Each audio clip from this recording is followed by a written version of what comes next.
Hello बच्चों, ये जो वीडियो बना रहा हूं मैं आज वो मोल कंसेप्ट के ऊपर बनाई जा रही है। हम बेसिक बिल्कुल समझेंगे मोल कंसेप्ट के बारे में, मोल के बारे में। हम बिल्कुल जीरो से स्टार्ट करेंगे कि एक बिल्कुल ही फ्रेशर बच्चा है जो 9th के लिए पढ़ रहा है या जो 11th के लिए पढ़ रहा है और उसको मोल समझना है, उसके लिए हम ये वीडियो बना रहे हैं।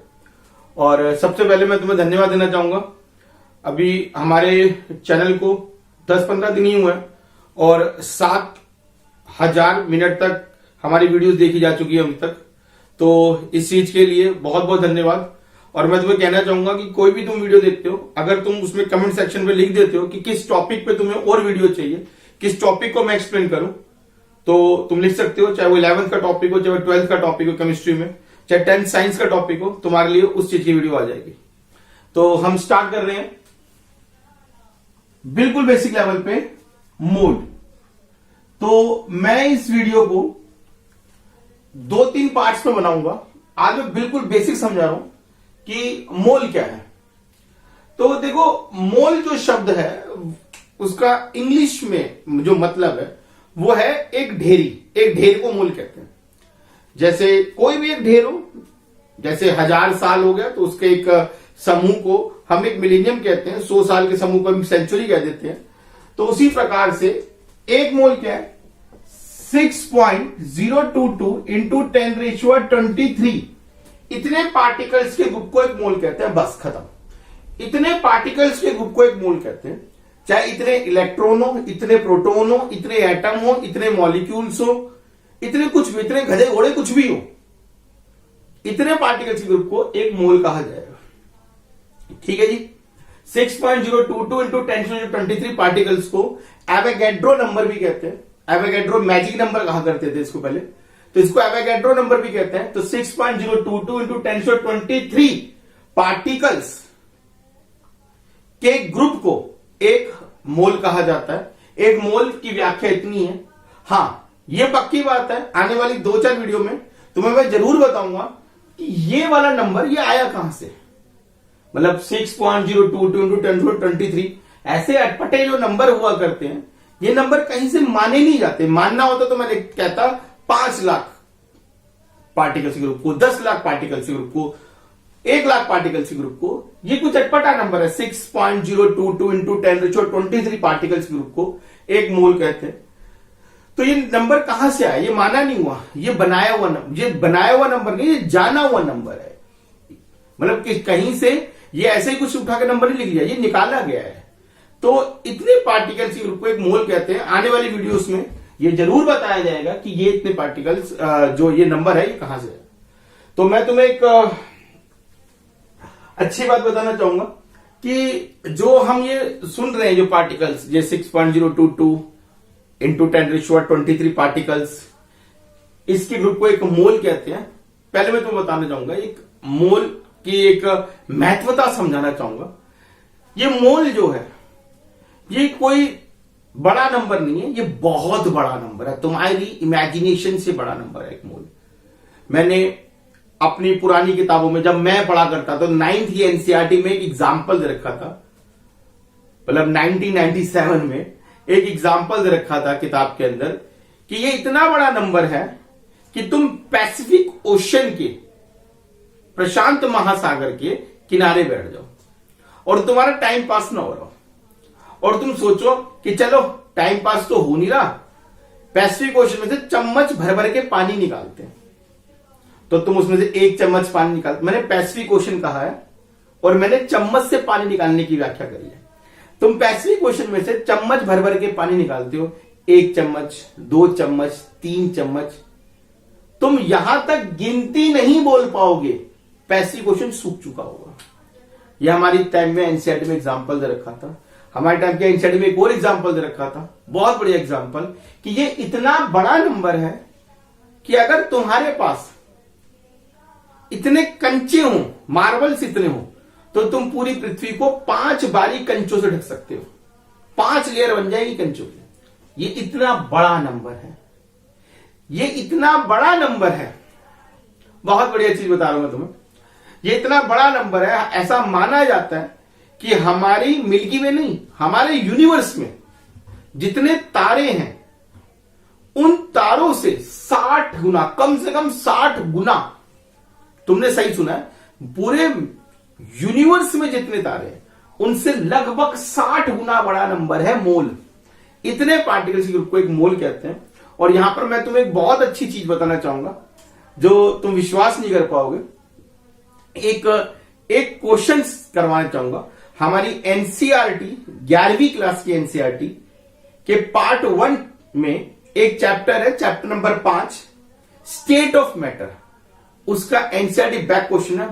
ये क्वेश्चन तुम्हें सब कुछ समझा देगा कि मैं मोल की जो व्याख्या कर रहा हूं कितनी बड़ी व्याख्या है। कहा गया है कि मान लो, क्वेश्चन समझो, मान लो कि तुम्हारे पास 1 मोल रुपए है। मान लो तुम्हारे पास 1 मोल रुपए और तुम 1 सेकंड में 10 लाख रुपए खर्च करते हो।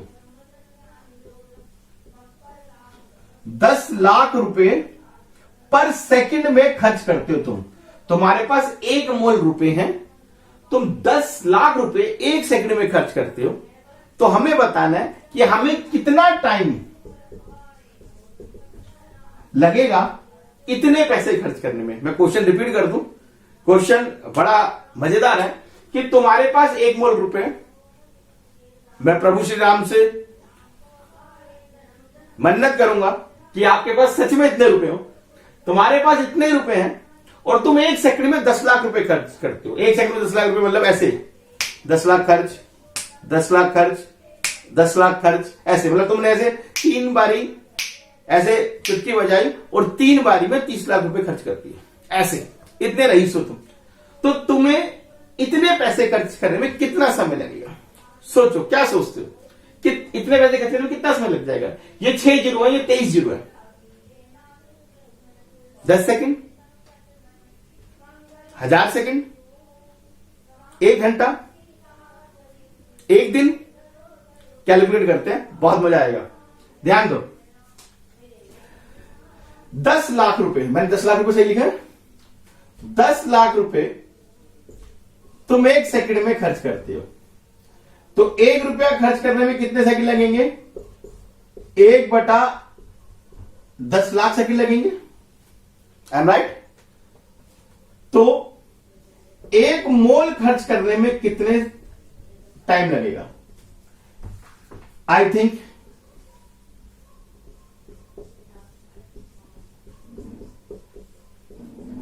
कितने सेकंड लगेंगे? सही कह रहा है मैंने शायद कि 10 लाख में 10 लाख रुपए 1 सेकंड में खर्च कर रहे हैं, तो 1 रुपया इतने सेकंड में खर्च करेंगे। तो इतने रुपए खर्च करने में कितने सेकंड लगेंगे? आई थिंक इतने लगेंगे। बिल्कुल ठीक बोला मैंने। ठीक है जी, ओके। मगर सेकंड में थोड़ा आंसर अच्छा नहीं लगा। ऐसा करते हैं, इसको 60 से डिवाइड मार के मिनट में चेंज कर लेते हैं। समझ मैंने क्या करा? मैंने सेकंड्स को मिनट में चेंज कर दिया। अब इसको 60 से और डिवाइड मार के घंटों में चेंज कर लेते हैं। ठीक है, पता है मैंने क्या करा? अब इसको 24 से डिवाइड मार के दिनों में चेंज कर लेते हैं। सही कर रहा हूं मैं? मेरी मैथ इतनी स्ट्रांग नहीं है, मगर शायद मैं सही कर रहा हूं। और अब इसको 365 से डिवाइड मार के साल में चेंज कर लेते हैं। तो हमने क्या क्या करा है, मैं समझा दूं तुम्हें मैंने क्या करा है। हमारे क्वेश्चन था, तुम्हारे पास 1 मोल रुपए है, 10 लाख रुपए तुम 1 सेकंड में खर्च करते हो। बताओ कितना समय लगेगा तुम्हें क्या करने में? 1 मोल रुपए खर्च करने में। तो हमने क्या करा जी, 10 लाख रुपए 1 सेकंड में खर्च करते हैं, तो 1 रुपया खर्च करने में 1/10 लाख सेकंड लगेंगे। तो 1 लाख रुपए इतने 1 मोल खर्च करने में इतना टाइम लगेगा। हमने उसको फिर मिनट में चेंज कर लिया, फिर घंटों में चेंज कर लिया, फिर दिन में चेंज कर लिया, फिर साल में चेंज कर लिया। अब देखो, मैं बहुत बड़ा मैथमेटिशियन नहीं हूं। तुम्हारे पास, तुम घर पे बैठे हो, तुम्हारे पास कैलकुलेटर है, कंप्यूटर है, लैपटॉप है, मोबाइल है, तुम्हारे पास बहुत सारी चीजें, तुम इसको सॉल्व करना। मैं तो भैया इसको रफली सॉल्व कर रहा हूं। रफली ये 6 जीरो से और ये जीरो मिला के, मतलब कितनी? 6 जीरो ये और 2 जीरो ये, 8 जीरो होगी। तो 23 में से मैं 8 जीरो तो वैसे ही काट देता हूं। ठीक है, 23 में से 8 जीरो, 23 में से मैंने 8 जीरो तो ऐसे ही काट दी। तो 23 में से 23 में से 8 गए तो कितना बचा? 23 में से 8 गए तो मेरे ख्याल से 15 बचा। सही कह रहा हूं मैं? देखो बच्चों, तो भाई हमने ये काट के 15 जीरो हमारे वैसे रह गए। ऐसा करते हैं, इसको अप्रोक्सीमेटली काट दे। मैं अप्रोक्सीमेटली काट रहा हूं भाई, इसको मैंने अप्रोक्सीमेटली काट दिया। ऊपर क्या बचा है? ऊपर बचा है 10 के आगे 15 जीरो, नीचे बचा है 6, 24 और 365, यही बचा है। अगर मैं इसको 2 मिनट के लिए 25 मान लेता हूं, मैं बिल्कुल राउंड ऑफ मार रहा हूं, राउंड ऑफ, बिल्कुल राउंड ऑफ। तो मैं इसको 25 मान लेता हूं, 25 से 150 होता है, तो मेरे पास बचता है 100 इंटू 10⁻13। शायद मैंने सही करा, ऊपर वाले को चेंज कर लिया। नीचे बचा है 6 को, इसको 25 मान लिया ऐसे ही रैंडम मजे से, सिर्फ तुम्हें जो समझाना है तो उसको समझो। तो ये हो गया 150, ये 365, ठीक है जी।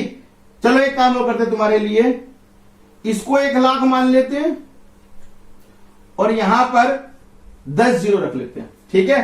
तुम सबको पता है ये इसको पूरा नहीं काट पाएगा, सबको पता है, मैं काट के नहीं दिखा रहा, मैं इस विवाद पे बच जाना नहीं चाहता। मैं जो समझाना चाहता हूं उसको समझो। कितना बच रहा है? कम से कम इतने साल बच रहे हैं भाई, इतने साल बच रहे हैं। क्या हुआ? ये 1000 करोड़ साल तो वैसे ही नजर आ रहा है मुझे।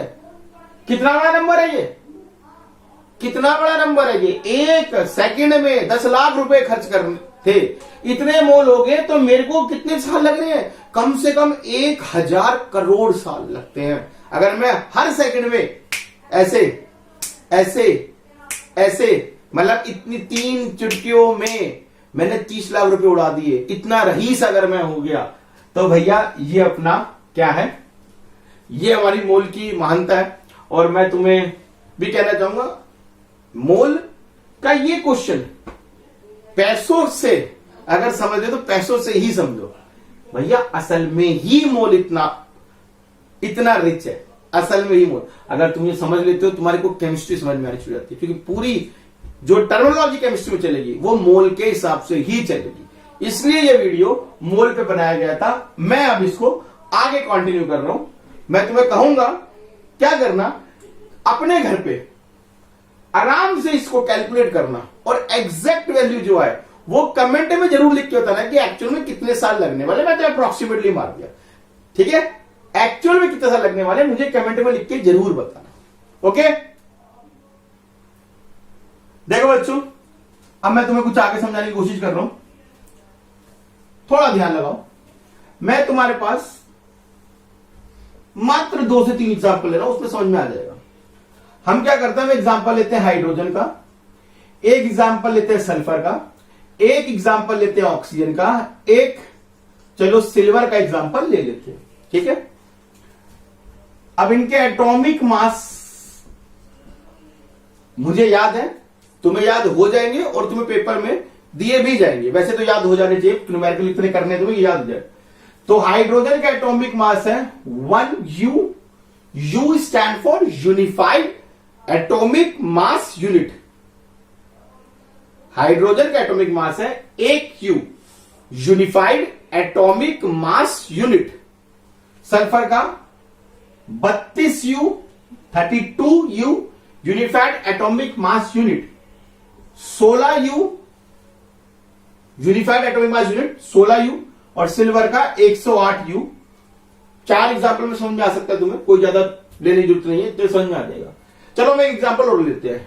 कोई एलिमेंट है Y, कोई एलिमेंट है, डिस्कवर करोगे तुम, बड़े होकर डिस्कवर एलिमेंट तुमने कर लिया, तुमने उसका नाम Y रख दिया। तुम्हें कहा यार नहीं, हमें X से तो सब नफरत है, X नहीं लेंगे, X से कुछ और याद आता है, हम Y लेंगे। तुमने Y ले लिया जिसको, और उसका एटॉमिक मास पता लग गया 200U, ठीक है, डिस्कवर हो गया। अब सुनो, बहुत ध्यान सुनना, ये क्या थे, ये एटॉमिक मास थे। हम क्या करते हैं, एक चीज और करते हैं इसमें, gram atomic mass. Atomic mass, gram atomic mass, बहुत सिंपल चीज है। किसी के भी एटॉमिक मास को, किसी भी एलिमेंट के एटॉमिक मास को तुम ग्राम से रिप्रेजेंट कर दो, वो ग्राम एटॉमिक मास बन जाता है। आई रिपीट, किसी के भी एटॉमिक मास को तुम ग्राम से रिप्रेजेंट कर दो, वो ग्राम एटॉमिक मास बन जाता है। जैसे हाइड्रोजन का मास है 1U, तो इसका ग्राम एटॉमिक मास है 1 ग्राम। सल्फर का मास है 32U, तो इसका ग्राम एटॉमिक मास है 32 ग्राम। ऑक्सीजन का मास है 16 यू, तो इसका ग्राम एटॉमिक मास है 16 ग्राम। सिल्वर का एटॉमिक मास है 108 यू, तो इसका ग्राम एटॉमिक मास है 108 ग्राम। हमने एक एलिमेंट डिस्कस करा था वाई, उसका एटॉमिक मास था 200 यू, तो इसका ग्राम एटॉमिक मास है 200 ग्राम। बड़ी सिंपल सी चीज बताई मैंने, किसी का भी, जैसे आयरन है, आयरन का एटॉमिक मास है 56 यू, तो उसका ग्राम एटॉमिक मास कितना है 56 ग्राम। ठीक है, बड़ी सिंपल चीज बताई मैंने, किसी के भी एटॉमिक मास, कोई भी एलिमेंट के एटॉमिक मास को, जो भी एटॉमिक मास होता है उसको यूनिफाइड एटॉमिक मास यूनिट की जगह अगर तुम ग्राम में रिप्रेजेंट करते हो तो क्या बन जाता है, ग्राम एटॉमिक मास बन जाता है। उसी प्रकार से मैं 2-3 एग्जाम्पल ले रहा हूं। एग्जाम्पल है CO2, H2O, सल्फ्यूरिक एसिड। ठीक है, अब CO2 का एटॉमिक मास नहीं होगा, CO2 is not a atom, it's a molecule, तो इसका मॉलिक्यूलर मास होगा। हम सबको पता है मॉलिक्यूलर मास कैसे निकालेंगे, कार्बन का मास 12 है, ऑक्सीजन का मास 16 दूनी 32 है, दोनों को ऐड करेंगे तो 44 आ जाएगा। तो CO2 का मोलर मास कितना है 44 यू। इसी प्रकार से H2O का मोलर मास कितना आएगा 1 × 2 प्लस में 16 18। तो पानी का एटॉमिक मास कितना है 18 यू। उसी प्रकार से सल्फ्यूरिक एसिड का जब कैलकुलेट करोगे तो आएगा 98। तो सल्फ्यूरिक एसिड का एटॉमिक मोलर मास कितना है 98 यू। CO2 का मोलर मास 44 यू, यू मतलब यूनिफाइड एटॉमिक मास यूनिट। पानी का 18 यू, सल्फ्यूरिक एसिड का 98 यू।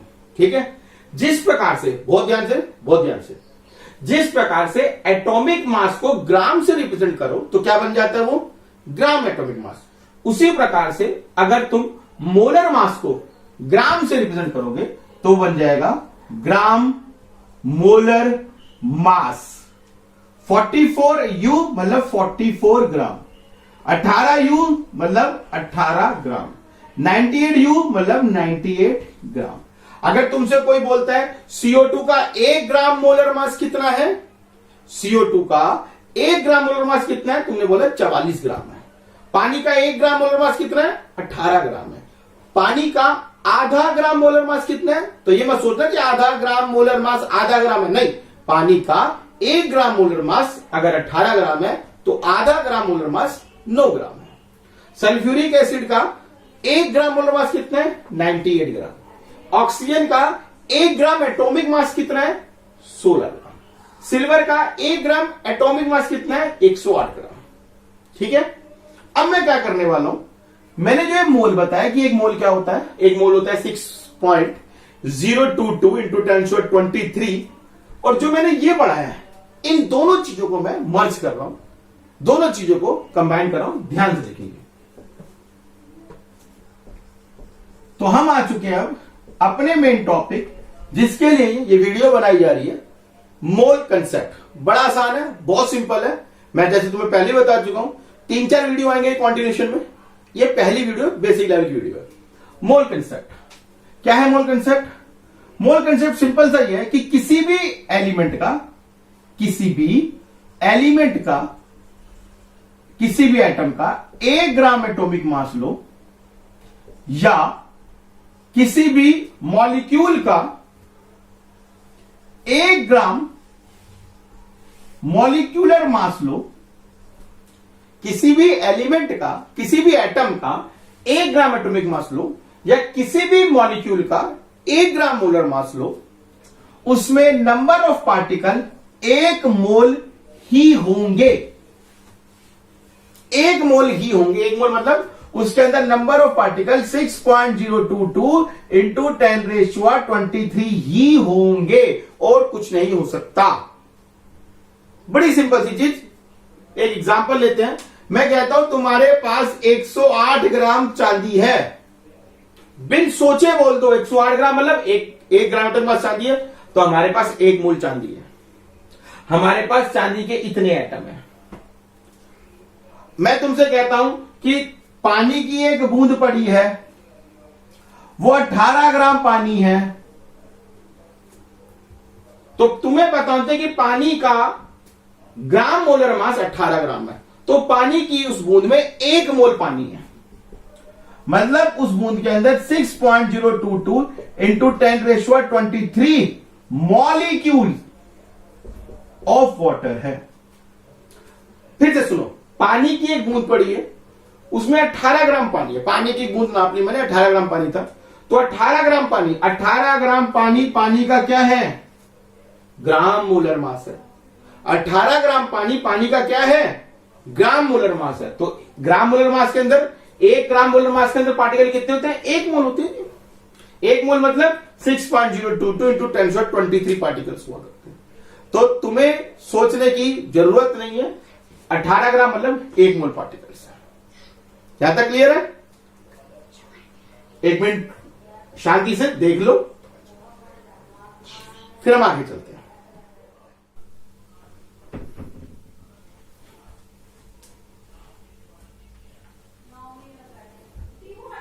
Video number 4।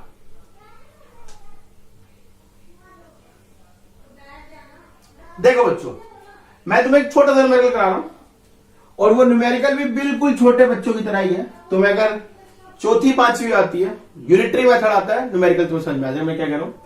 न्यूमेरिकल मेरा बिल्कुल सिंपल सा है। हम ये कह रहे हैं कि तुम्हारे पास 3 ग्राम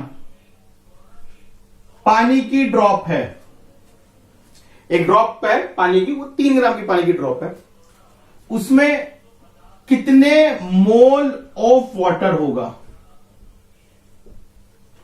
और उसमें कितने मॉलिक्यूल्स होंगे पानी के। क्वेश्चन क्लियर है? 3 ग्राम पानी है तुम्हारे पास, पानी की एक ड्रॉप है, 3 ग्राम पानी की एक ड्रॉप है, उसमें कितने मोल पानी है और उसके अंदर कितने मॉलिक्यूल्स है पानी के। बड़ा सिंपल सा क्वेश्चन है, बहुत छोटी सी क्वेश्चन है। तो बस तुम्हें एक बात याद रखनी है, एक बात याद रखनी है, क्या? जब भी इन क्वेश्चंस को करोगे तो पहली लाइन, फिर से पहली लाइन मोल कंसेप्ट की आएगी। मोल कंसेप्ट क्या है? मोल कंसेप्ट ये है, पानी के बारे में हम सब जानते हैं कि हाइड्रोजन का मास 1 इंटू 2 प्लस में 16, पानी का मास आएगा 18। तो 18 ग्राम पानी में 1 मोल होगा। अब आगे तुम समझदार हो, तुम्हें पता मैं क्या करने वाला हूं। 18 ग्राम पानी में अगर 1 मोल है तो 1 ग्राम ऑफ पानी में क्या होगा? बिल्कुल ठीक सोच रहे हो तुम, मैं यूनिटरी मेथड लगा रहा हूं। 1/18 मोल होंगे, तो 3 ग्राम पानी में क्या होगा? 3/18 मोल हुआ करेंगे। खत्म, इतने मोल पानी है। ठीक, अब तुम्हें क्या निकालने हैं? इसके मॉलिक्यूल्स भी निकालने हैं। तो ये पार्ट 1 था क्वेश्चन का, पार्ट 2 शुरू करते हैं। पार्ट 2 बड़ा सिंपल सा है। देखो, 1 मोल ऑफ वाटर, या किसी का भी 1 मोल हो, पानी का छोड़ो, किसी का भी 1 मोल हो, कितने पार्टिकल्स होते हैं? 6.022 इंटू 10⁻23 होते हैं। ये पक्का है? तो ठीक है, अगर 1 मोल में इतने होते हैं तो 3/18 में कितने होंगे? 3/18 इंटू 6.022 इंटू 10⁻23 होंगे। इतने मॉलिक्यूल्स हैं, इतने मोल है। ये आगे वाले दोनों आंसर। मगर सिंपल बात, जो मैंने समझा दिया तुम्हें, जो मैं समझाना चाहता था। मगर आज के बाद ये फॉर्मूला, ये तरीका नहीं लगाना। एक सिंपल सा फॉर्मूला है, उसे सुन लो। नंबर ऑफ मोल्स निकालने का फॉर्मूला हमने जो करा है वही फॉर्मूला में लिख लो। फॉर्मूला क्या है? बस यहीं से निकाला है। क्या? नंबर ऑफ मोल्स निकालने का फॉर्मूला क्या है? गिवन मास अपॉन मोलर मास। मोलर मास मॉलिक्यूल के केस में, वरना एटम केस में एटॉमिक मास होगा। नंबर ऑफ मोल निकालने का फॉर्मूला क्या है? गिवन मास अपॉन मोलर मास। हमें कितना गिवन मास रखा था? 3 ग्राम। 3 ग्राम पानी में निकालना था। पानी का मोलर मास कितना है? 18। नंबर ऑफ मोल निकालने हैं, लो जी 3/18 मोल्स आ गए। 3 तरीके का, 3 से करने की जरूरत नहीं है, तो डायरेक्टली मारना। ठीक है जी। उसके बाद नंबर ऑफ मॉलिक्यूल्स